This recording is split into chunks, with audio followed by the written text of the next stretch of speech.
শুভ সরস্বতী পূজা বন্ধুরা।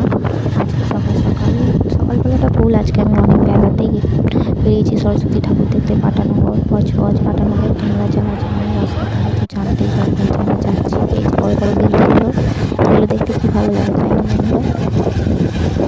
এই যে আমি আর আমার ছেলে মিলে যাচ্ছি সরস্বতী ঠাকুর দেখছি পাটানগরে, নদীর ধার দিয়ে যাচ্ছি। এই যে যাচ্ছি, আসলে ঘরের আমি সমস্ত কাজ করে দিয়েছি। আজ আমাদের করতে রান্না হবে, চচ্চড়ি হবে, ভাজাভুজি হবে রাতেরবেলা। আর সকালের আমি খিচুড়ি বাঁধাকপির তরকারি বেগুন ভাজা আলু ভাজা সব করে রেখে এসেছি।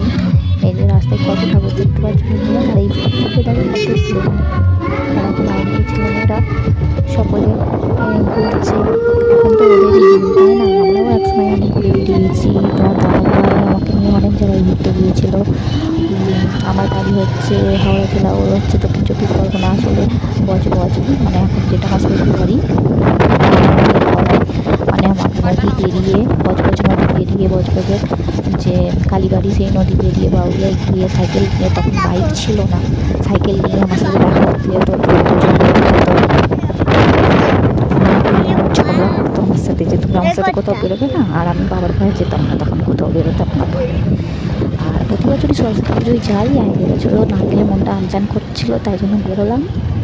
প্রতি বছর আমাদের বাড়িতে সরস্বতী পুজোয় আমরা বলি, কিন্তু এবছর তোলা হয়নি একটু অসুবিধার জন্য।